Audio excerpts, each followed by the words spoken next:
Bonjour Monsieur Jean-Louis Degas. Nous sommes très contents d'être accueillis dans votre maison et votre bureau. Et c'est donc en ces lieux que vous avez travaillé à la production de cette biographie qui s'intitule La vie prodigieuse de Bernard-François Balsas. Oui, et je suis moi aussi heureux de vous accueillir dans ces lieux où effectivement j'ai consacré une vingtaine d'années de ma vie à rédiger cette biographie, après avoir effectué une partie en parallèle et une partie auparavant, les recherches qu'elle avait nécessitées. Est-ce que vous pourriez nous dire quelques mots sur votre vie professionnelle, qu'on ait une idée de comment vous avez pu vous dégager pour vous consacrer à ce travail? Oui, en fait j'ai fait des études scientifiques et j'ai un diplôme d'ingénieur supaéro, l'école qu'a fait également Monsieur Thomas Pesquet, dont on parle, le spationaute dont on parle beaucoup actuellement. Mais depuis mon enfance, j'étais passionné par la généalogie, et c'est la généalogie qui en fait m'a conduit à ce travail, à cette biographie. D'accord. Et comment ça a commencé? Comment a commencé votre aventure dans cette recherche, ce compagnonnage, ce long travail? Il y a eu des déclics? D'où c'est parti? Alors, c'est parti de... Je questionnais beaucoup mes parents pour connaître le nom de mes arrière-grands-parents, par exemple, et mon père savait qu'il avait une arrière-grand-mère qui s'appelait Balsas et qui était originaire de la commune de Montira. Et j'ai appris aussi, assez tôt, que l'écrivain Honoré de Balzac était, par son père, originaire de cette commune-là. Mais il y avait plusieurs familles dans cette commune et mon père ignorait s'il y avait un lien entre son arrière-grand-mère et la famille d'Honoré de Balzac. Et une de mes motivations de mes recherches a été essayer de savoir s'il y avait un lien. D'accord. Et ensuite, comment les choses se sont enclenchées, les étapes du début? Alors, jusqu'à ce que j'ai terminé mes études, à 23 ans, je n'ai pas à proprement parler fait de recherche généalogique. Je me suis contenté de ce que m'avait dit mon père, etc. Mais dès que j'ai commencé ma vie professionnelle, j'ai pu aller aux archives d'Albi principalement et de Rodez pour débuter des études généalogiques et en particulier à Albi sur la branche Balsas de mon ascendance. Et c'est ainsi que j'ai trouvé dans le courant de l'année 1979, j'avais à l'époque 24 ans, j'ai pu arriver à prouver que l'arrière-grand-mère de mon père, Marie-Brigitte Balsas, était en fait la petite-fille d'un oncle de Balzac. Et donc tout ceci m'a motivé énormément à poursuivre les recherches et en particulier à essayer de comprendre comment le père de Balzac, Bernard-François Balsas, né dans une petite ferme de la vallée du Vior, au hameau de la Nougaillerie dans la commune de Montira, comment, avec cette origine sociale, avait-il pu, même avant la Révolution qui a favorisé la carrière des gens issus du peuple, même avant la Révolution, devenir secrétaire au Conseil du Roi à Paris. Ceci m'intriguait beaucoup et j'avais effectivement une forte motivation de recherche, essayer de quel a pu être le parcours qui l'avait conduit à ce poste déjà prestigieux en 1776 à l'âge de 30 ans. Et à ce moment-là, vous avez dû avoir des opportunités exceptionnelles. Il y a eu des rencontres, des trouvailles qui ont tout de suite ouvert et motivé encore plus le déroulé. Alors, un des mystères qui est autour de Bernard-François Balsas, des nombreux mystères, puisqu'on connaissait très peu sa vie, c'était pourquoi avait-il quitté sa ferme natale, sachant qu'il était le fils aîné, et donc logiquement, il aurait dû hériter de la ferme natale, même s'il avait après lui 10 frères et sœurs, puisque la fratrie comptait 11 garçons et filles. Et en fait, c'est une autre chercheuse passionnée de généalogie, Madame Marie-Rose Magnat, de Mirandol, qui a trouvé, dans un acte d'un registre d'un notaire de la gare de Vior, un acte qui donnait la raison plausible du départ de Bernard François à l'âge de 20 ans, c'est qu'il avait mis enceinte une jeune fille de sa paroisse, qu'il a refusé d'épouser, et la jeune fille l'a traîné en justice pour obtenir des dédommagements. Et c'est l'acte d'accord qui a été conclu entre le père de Bernard François et cette jeune fille qui donne la cause probable de son départ. Et ce qui montre aussi, la jeune fille a obtenu 200 livres d'intérêt et le père de Bernard François Balsa a dû vendre un champ pour réunir cette somme et être capable de dédommager la jeune fille.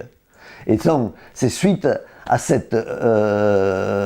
c'est donc très probablement cet événement qui a entraîné le départ de Bernard François Balsa de sa paroisse natale de Canezac, commune de Montira. Mais il restait encore beaucoup de choses à découvrir. Comment, parti un peu après cette mésaventure à Canezac, comment est-il arrivé 10 ans plus tard à Paris, où il était secrétaire au Conseil du Roi? C'est là que j'ai réussi, par des recherches, à peu près reconstituer son parcours. Alors j'ai essayé, la piste de recherche a été de chercher les protecteurs qui auraient pu favoriser sa carrière. J'avais 3 pistes qui se présentaient: le curé de Canezac, l'abbé Charles-Alexis Vialard, qui était issu d'une famille notable de Carmont, le notaire de Canezac, maître Albar, chez qui Bernard François avait travaillé comme clerc pendant 4 ans, de 1761 à 1765, ou le grand seigneur local qui s'appelait Guillaume de Castelpère et qui avait des seigneuries à Trévien et à Almayrac, non loin de Montira. Donc j'ai essayé de creuser les 3 pistes, et en fait, c'est celle du marquis Guillaume de Castelpère qui s'est trouvée la plus vraisemblable, sachant que j'avais trouvé en 1771 à Toulouse un acte où Bernard François Balsa était associé à un parlementaire au Parlement de Toulouse qui s'appelait Antoine François Bertrand de Molleville, et ce Bertrand de Molleville était cousin de Castelpère. Donc, l'hypothèse la plus probable, c'est que Bernard François Balsa s'est tourné vers Guillaume de Castelpère, le grand seigneur de l'Albigeois, qui l'a orienté, l'a fait embaucher en quelque sorte par son cousin Bertrand de Molleville comme à la fois valet et secrétaire. Et donc, ceci explique que, peut-être après une étape à Albi, où il aurait été clerc de notaire ou de procureur chez un notaire albigeois, maître Raymondot, qui était l'ami de maître Albar, Bernard François Balsa a passé quelques temps à Toulouse comme valet et secrétaire de Bertrand de Molleville. Mais en 1771, le chancelier de Maupoux a supprimé les parlements qui s'opposaient à la politique royale, et Antoine François Bertrand de Molleville, suite à cette suppression du Parlement de Toulouse, est monté à Paris. Et donc, son secrétaire Bernard François Balsa l'a accompagné à Paris. C'est le début donc de sa carrière à Paris. Alors à l'époque, Bertrand François de Molleville était entré au Grand Conseil, une institution un peu concurrente du Parlement et qui, elle, était plus contrôlée par le roi que le Parlement. Et donc, Bernard François Balsa a commencé sans doute à Paris sa carrière comme toujours secrétaire de François Bertrand de Molleville, qui était membre du Grand Conseil. D'accord. Quel itinéraire, hein? Parce que quitter presque en sabot le pays d'origine, hein, fuir une situation très délicate et se retrouver valet, certes avec un grand protecteur, mais se retrouver ensuite à Paris au titre de secrétaire, c'est une sacrée ambition. C'est un personnage qui... Ça montre indéniablement qu'il avait sans doute des qualités. Il a dû se former, il n'avait pas fait d'études supérieures, etc.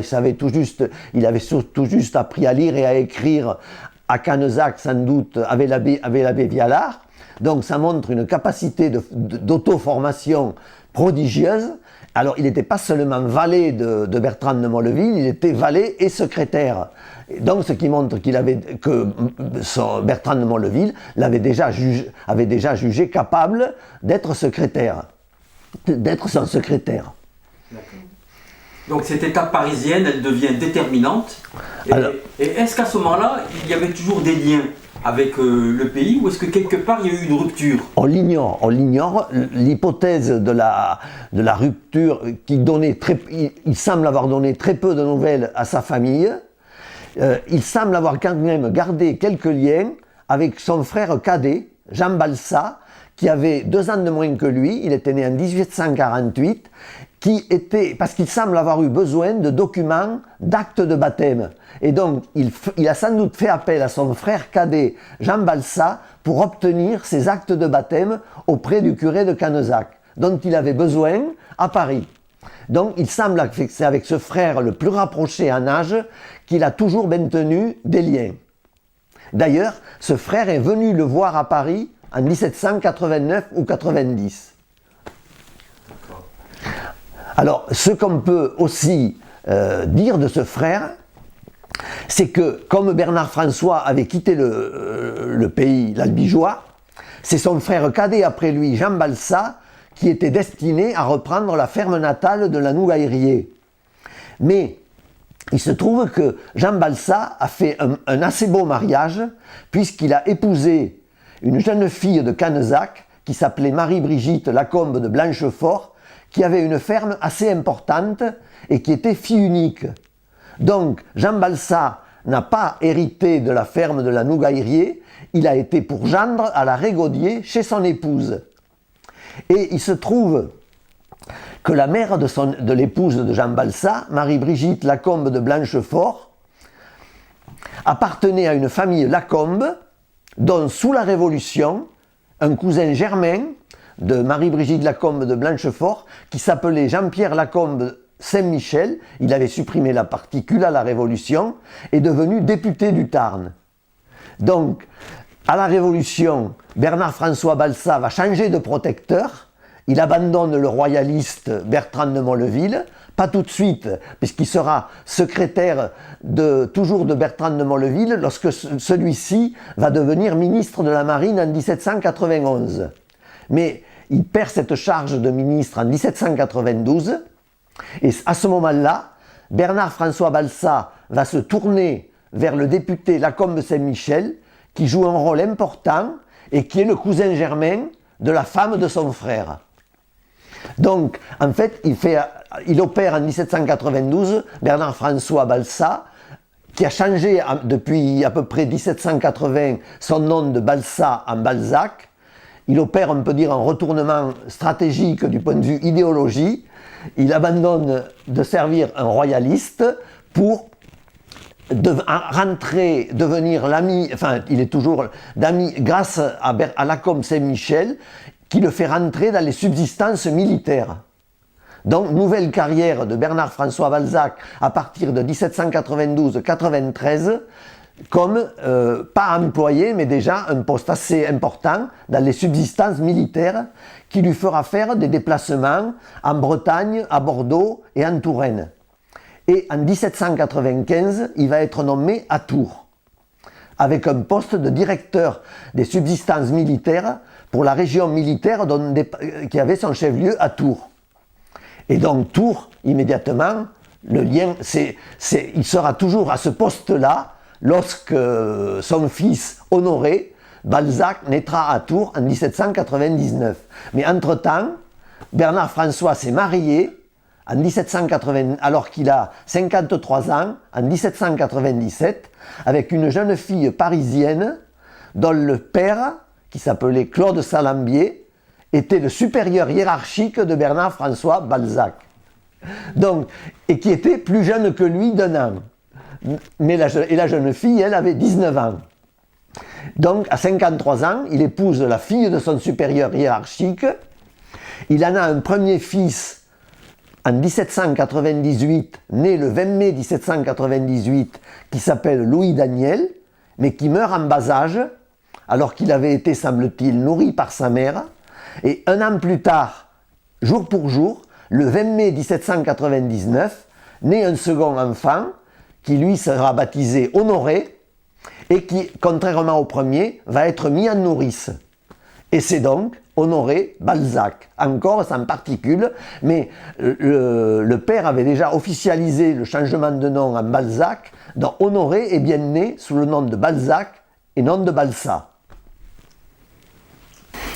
Oui, donc nous en étions à la naissance le 20 mai 1799 d'Honoré Balzac à Tours, qui va être mis en nourrice, contrairement à son frère aîné décédé en bas âge, et qui en fait sera suivi, la fratrie va être complétée par la naissance de deux filles, Laure et Laurence, et en 1807 par un autre fils, Henri.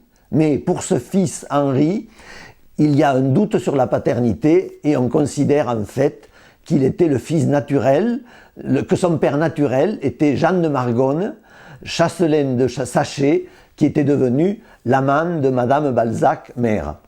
Et elle aura toujours pour ce fils Henri une affection particulière, bien supérieure à celle qu'elle aura pour son fils aîné Honoré. Par contre, ce qui semble bien prouvé, c'est l'affection particulière que sa mère avait pour Henri, plutôt que pour lui. Et en fait, au moment où est né Henri, Balzac a été mis au collège de Vendôme, collège tenu par les oratoriens, où il va passer 7 ans de sa vie, de 1807 à 1814, et durant ces 7 ans, sa mère ne lui rendra jamais visite, et son père, Bernard François, lui rendra visite 2 fois. Et Balzac, dans ce séjour qu'il va faire à Vendôme, va quasiment lire toute la bibliothèque, et c'est là qu'il va accumuler une connaissance énorme sur des sujets très variés, car il était très éclectique. Au collège de Vendôme, il était d'ailleurs assez souvent puni, mais en ayant accès aux livres. Et pour en revenir à son père, parce que si on continue, alors vous avez parlé tout à l'heure de son itinéraire, disons, économique, professionnel, son ascension, son ambition, son sens de l'opportunisme, mais c'était aussi quelqu'un qui s'intéressait aux livres. C'était un franc-maçon. Alors, il s'intéressait beaucoup aux livres et il était aussi également franc-maçon. Il avait été, semble-t-il, initié par l'intermédiaire de la famille de son épouse, les Salambier, où il y avait une tradition maçonnique. Et son beau-père était aussi franc-maçon. Mais à Tours, Bernard François Balzac, donc, était un notable. Il n'avait pas uniquement... Il a été adjoint au maire, chargé de l'état civil, je crois. Il a été directeur de l'hôpital, fonction qui avait besoin de compétences identiques à celles de régisseur des vivres, d'approvisionner en logistique, etc. Et donc c'était vraiment un notable de la ville de Tours. Mais en 1814, il va décider de quitter Tours, car les compagnies sont amis, originaire de Montauban, Daniel Doumer, lui propose un poste à Paris. Et en 1814, la famille Balzac rentre à Paris, où donc Honoré suit. Et vers, je crois, 1817 de mémoire, Bernard François Balzac est mis à la retraite. Ce qui entraîne une baisse énorme de revenus. Il touche à peu près 20% de ce qu'il touchait en tant que directeur des vivres. Et qui va l'obliger à quitter Paris pour aller dans la grande banlieue, on peut dire à Villeparisis, où il va... Mais c'est à ce moment-là que le Tarn natal va revenir à l'esprit, va se manifester pour la famille Balzac. C'est que le dernier frère de Bernard François, Louis Balsa, qui avait 20 ans de moins que lui, qui était né en 1766 et que dont Bernard François, qui a quitté l'Albigeois cette année-là, n'a sans doute jamais connu, Louis Balsa est accusé du meurtre d'une servante de ferme, jugé par les assises à Albi, condamné à mort et exécuté. Et le neveu de Bernard François, qui s'appelait Jean-François Balsam et qui lui aussi avait pris le nom de Balzac, qui était notaire à Mirandol, non loin de Montira, va venir à Tours pour essayer d'obtenir des conseils de Bernard François Balsam avant la condamnation à mort. Mais Bernard François Balsam ne va rien faire, ne va pas se compromettre dans cette affaire-là. Bon, je ne sais pas quel moyen d'action il aurait eu, vu l'accusation, mais ce qu'on peut dire, c'est que Louis Balsam, le frère de Bernard François, n'était sans doute pas l'auteur de l'assassinat. C'était probablement un certain Jean Albard, qui était le fils du notaire pour lequel Bernard François avait travaillé comme clerc dans sa jeunesse, qui était le véritable auteur. Et Louis Balsam n'en aurait été que le complice involontaire lorsque Bernard Albard aurait commis le crime. Ceci, c'est des suppositions, on n'en a pas de preuves certaines, mais la mémoire orale à Montira a conservé la trace du fait que sur son lit de mort, cet Albard aurait avoué avoir laissé condamner un innocent. Alors, cette affaire Balsam va en fait jouer un rôle pour Honoré. C'est que Honoré, qui dans son œuvre fait apparaître pratiquement toutes les régions de France, il y en a une qui n'apparaît jamais, c'est l'Albigeois, le Quercy, le Toulousain. Elle est complètement masquée dans l'œuvre d'Honoré. C'était pour éviter effectivement qu'on lui recherche vraiment ses origines. Il a prétendu ensuite se rattacher à la famille Balzac d'Antragues, qui était une famille de l'Auvergne, pour masquer, je pense, tout lien avec cette affaire Balsam qui a entraîné toute rupture entre les Balzac parisiens et les Balsam restés dans le Tarn. Oui, parce que c'était un élément de compromission, de se retrouver identifié à ce qui... Tout à fait, ça jouait sur l'honneur. L'honneur de la famille était mis en cause, avec une personne guillotinée pour crime de sang. L'honneur de la famille était mis en cause. Alors si on continue sur le destin de notre Bernard-François Balsam, dont on voit que Balzac dorénavant, dont on voit qu'il est justement balzacien. Il est un prototype du personnage balzacien, d'une certaine façon.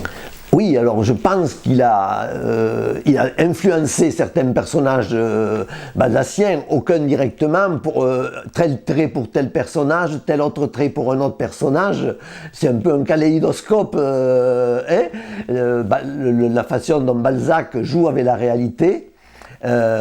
Mais il a sans doute beaucoup influencé Balzac par les histoires qu'il a racontées à son fils dans de longues années de cohabitation. De 1820 à 24, Honoré a quasiment vécu chez ses parents, et donc c'est là, Honoré étant adulte, qu'il a sans doute appris beaucoup de choses. Et Honoré, qui a prétendu dans son œuvre, dans la comédie humaine, décrire tous les milieux sociaux, il y a des milieux sociaux que lui-même n'a pas connus, comme la paysannerie, l'institution militaire, et là, il s'est appuyé sur les récits de son père, qui, eux, les a très bien connus, à la fois la paysannerie ou l'institution militaire.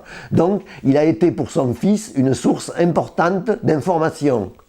Et de même, pour les noms de personnages de Balzac, une partie sont dérivés de personnes qu'a connues Bernard-François Balzac. Par exemple, un exemple parmi des dizaines, Vautrin, Vautrin qui est un grand personnage dans l'œuvre de Balzac, dans la comédie humaine, qui réapparaît dans plusieurs romans. Vautrin, Bernard-François Balzac avait connu un curé Vautrin à Verdun, dont il était chargé d'approvisionner la ville en 1792, avant qu'elle soit conquise par les Prussiens. Et cet abbé Vautrin, lui, était resté royaliste et était favorable à ce que les Prussiens s'emparent de la ville. Mais c'est un exemple de nom réutilisé venant de Bernard François et réutilisé dans l'œuvre de son fils. Mais on pourrait en trouver des dizaines d'autres. Oui, si vous avez quelques occurrences comme ça qui sont intéressantes, ça serait bien de les connaître, parce que ça confirme l'hypothèse quand même d'un lien, d'une influence qu'on ne met pas assez en avant peut-être aujourd'hui. Oui, mais par exemple, une ténébreuse affaire a été inspirée par des événements qui se sont passés vers 1800 dans la région de Tours, où Bernard François a été l'informateur d'Honoré. Très bien. Pour vous qui êtes dans la généalogie, Balsa, donc quelle résonance ça peut avoir pour vous en tant que généalogiste? Alors, Balsa, ça vient d'un ancien mot occitan, balsan, du latin balteanus. Ça a la même origine que pour un cheval qu'on appelle balzan, et c'est qu'il y a des marques sur ses pattes. Un cheval balzan de diverses coloris et un sens dérivé de balsan en occitan, c'est original, fantasque. Donc c'est probablement cet adjectif d'ancien occitan balsa qui est à l'origine du patronyme Balsa. Mais Honoré, qui ne pouvait pas ignorer que le patronyme originel de sa famille était Balsa, qui a donné Balzan et qui a donné aussi Bossan.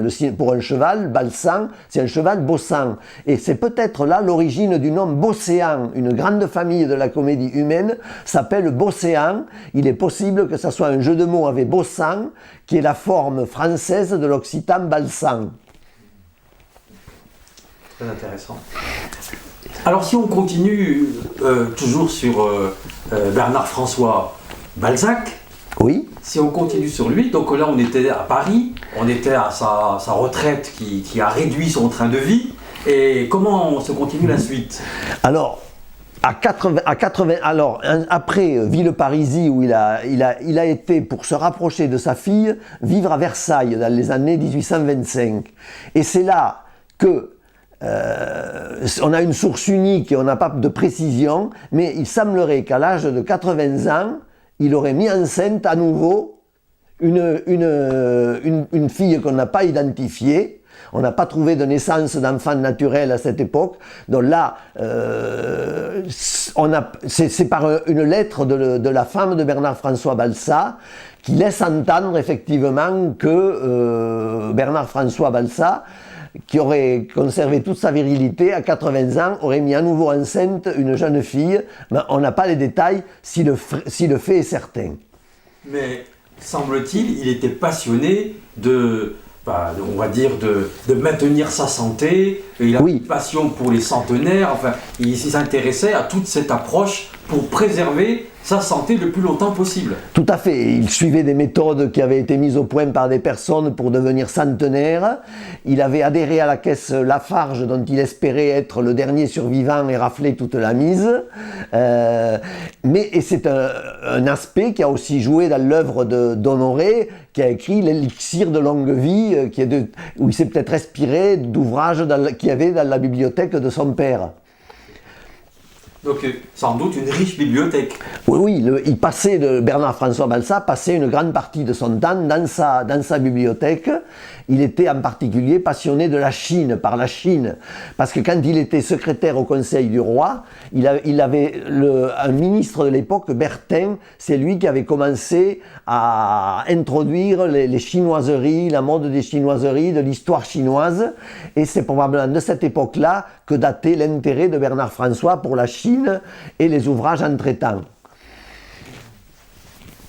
Et il avait un point commun avec il était passionné de thé aussi, Bernard François Balsa, et comme Honoré d'ailleurs, qui Honoré racontait une histoire abracadabrante sur le fait que le thé qu'il consommait lui venait de Russie, du tsar de Russie, qui lui-même le tirait de l'empereur de Chine. D'accord. Et donc si on continue, alors là, ma foi, il y a peut-être une progéniture pas connue, donc il était en pleine vigueur, passionné par maintenir sa vie le plus longtemps possible, pariant même là-dessus. Voilà, mais en fait, il va quand même ne pas devenir centenaire et mourir à 83 ans en 1829. Et Honoré, qui a voulu se lancer dans la littérature, qui a écrit depuis 1820 des romans, ce qu'on appelle ses romans de jeunesse, mais pour lequel il a utilisé différents pseudonymes, jusqu'en 1820. Ensuite, il est devenu en 1826 imprimeur. Pour éviter la faillite, son père, grâce aux subventions de sa mère et de son père, il ne fait pas faillite, mais il arrête l'imprimerie.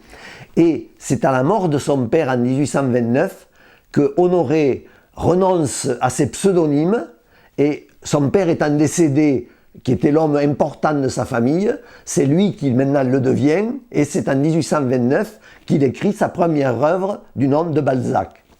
Et il prendra, sans particule encore, il prendra la particule quelques années plus tard. Je crois dès 1832, il prendra la particule et deviendra Honoré de Balzac. Alors, vous, après, j'imagine que tout ça, il a fallu l'écrire. Il a fallu envisager un livre. À quel moment c'est pour vous devenu l'idée de transformer toutes vos recherches en un ouvrage, et quelles ont été les étapes qui ont amené à ce beau livre-là? Alors, l'idée du livre ne m'était pas venue immédiatement, puis à mesure que mes découvertes s'accumulaient, c'est-à-dire le fait qu'il avait vécu à Toulouse, qu'il avait été secrétaire valet de Bertrand de Molleville dès 1770, des actes le concernant dans le notariat de Paris, parce que vu le nombre de notaires à Paris, les recherches sont très, très difficiles, mais j'ai fait l'hypothèse qu'il avait le même notaire que Bertrand de Molleville. Et l'hypothèse a payé, j'ai trouvé des actes dans les minutes de ce notaire parisien, qui était celui de Bertrand de Molleville. Donc, lorsque les découvertes se sont accumulées, j'ai dit, il faut que j'en fasse un livre. Et ça, c'était à peu près en 1992.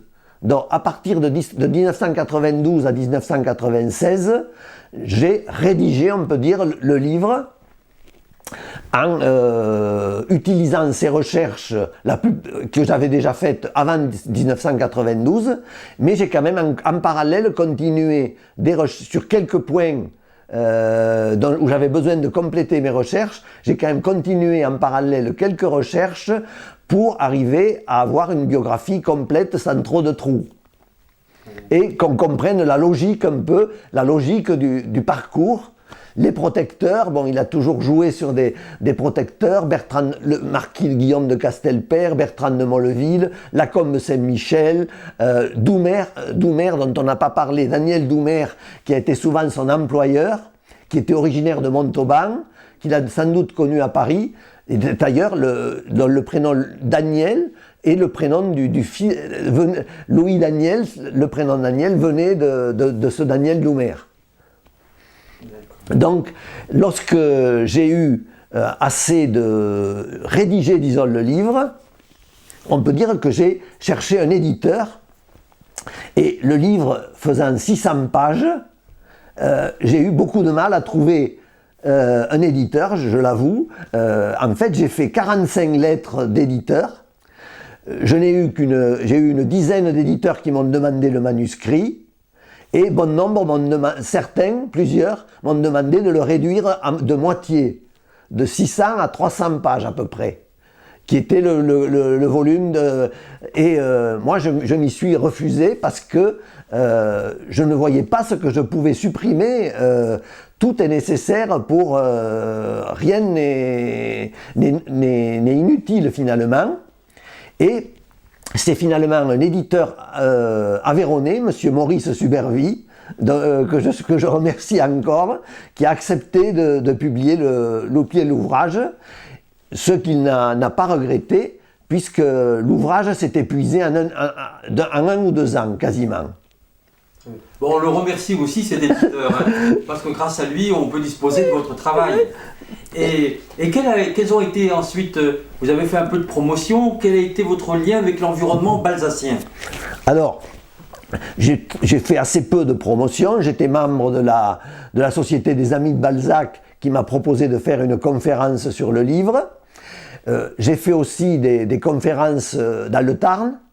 Et le livre a eu un très gros succès, on peut dire, dans le nord du Tarn, dans le nord, la commune de Montira, de Mirandol, les communes voisines, dans ces communes-là où il y a encore des familles Balsa, certaines avec la tradition qu'elles avaient un lien avec Honoré de Balzac, le livre a eu un très gros succès dans cette région-là.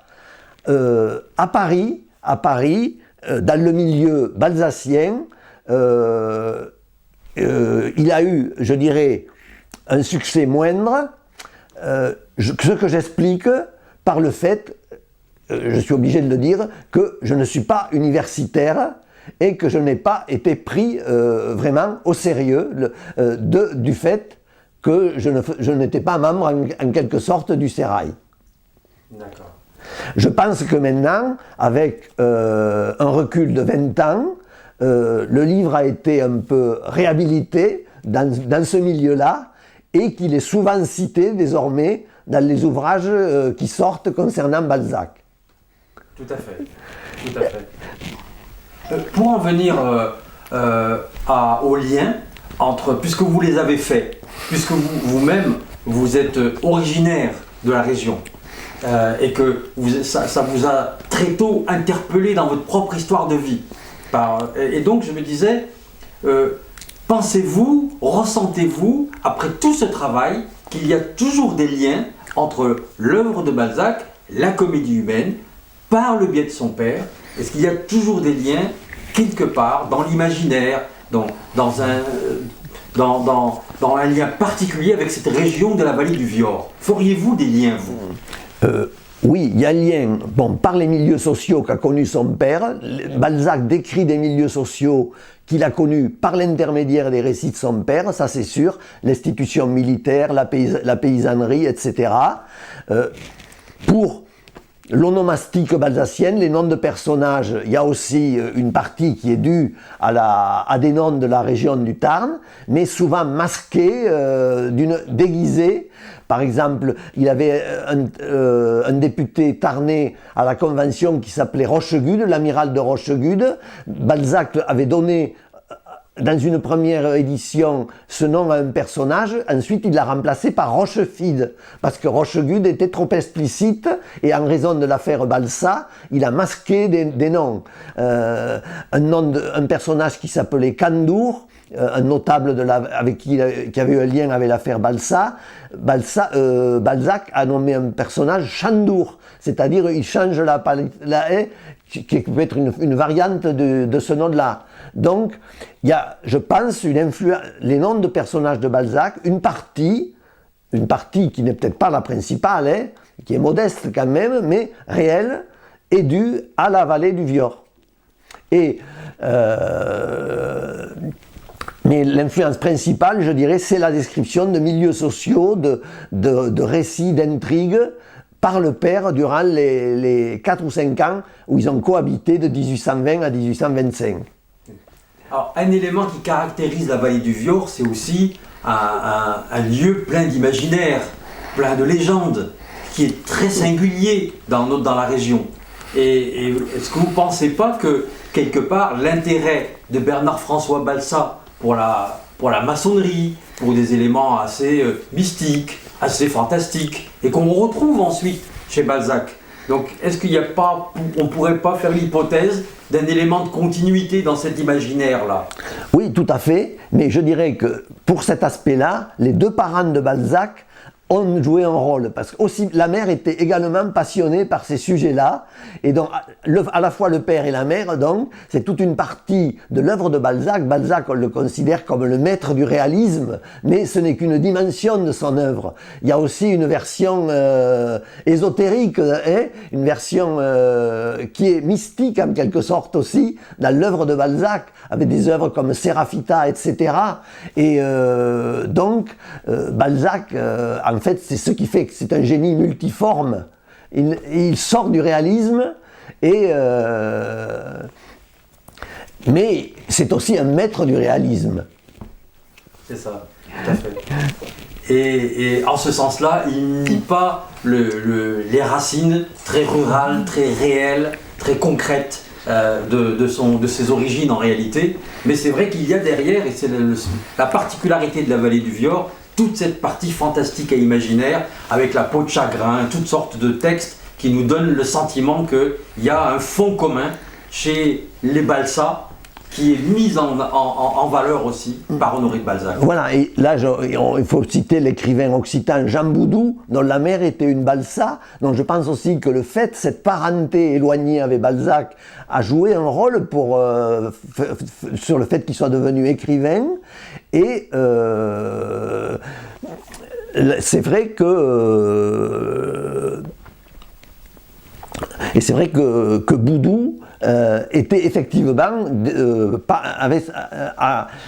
dans son œuvre apparaît cet aspect fantastique, hein, et ce qu'on peut regretter, c'est cette affaire Balsa. Sans cette affaire Balsa, Balzac aurait certainement mieux utilisé ce fond occitan languedocien tarné. Et le problème, c'est qu'avec cette affaire Balsa, il a mis une chape de plomb sur tout ce qui en provenait. Alors, c'est indirectement, il les a masqués, il a déformé les noms, il a utilisé quelques intrigues en déplaçant les lieux.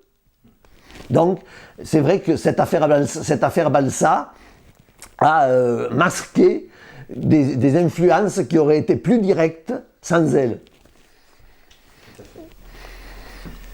Bien, mais écoutez, vraiment, monsieur Jean-Louis Degas, c'est un grand plaisir, hein, je crois qu'on s'est tous régalés de cet échange. Mais je vois à côté de vous un exemplaire qui est plein de petites fiches, et on dirait que vous avez continué quand même à préciser des éléments, continuer la recherche. Vous voyez le nombre de stickers, le nombre de stickers est impressionnant. C'est des choses qu'il y aurait à préciser, à compléter, quelquefois à rectifier, si je faisais une seconde édition de l'ouvrage. Mais je ne suis pas encore assez motivé pour me lancer dans cette nouvelle édition. Ben, espérons qu'on va trouver le moyen de vous motiver. Je pense que c'est assez indispensable, et je veux vraiment insister sur le caractère unique de ce travail, puisque ce travail d'archives que vous avez fait pendant des années, lié à votre passion de la généalogie, et puis aussi la systématique, puisque votre livre est très bien organisé, on voit le savoir-faire de l'ingénieur, hein, qui s'est relié à celui de l'écrivain et qui nous donne une présentation bien structurée de cette biographie. Donc je me dis que quand même, il serait très important que vous puissiez, si possible, la continuer et qu'on trouve les moyens de vous motiver. En tout cas, monsieur Jean-Louis Degas, merci beaucoup, et merci de nous avoir accueillis chez vous, d'avoir offert cette hospitalité à notre souhait. À notre niveau, nous allons continuer sur ce que nous avons commencé à échanger avec vous, c'est-à-dire qu'à Montira, on puisse célébrer Honoré de Balzac, également Bernard-François Balsa, refaire ce lien, parce qu'il existe malgré tout crypté dans certains des textes d'Honoré de Balzac, et qu'il est pertinent aujourd'hui qu'on en vienne aussi à remettre à jour cette dimension et cette histoire de Balzac. Merci de nous l'avoir présenté, en tout cas, de manière aussi intéressante. En tout cas, je souhaite un grand succès à ce festival Balzac.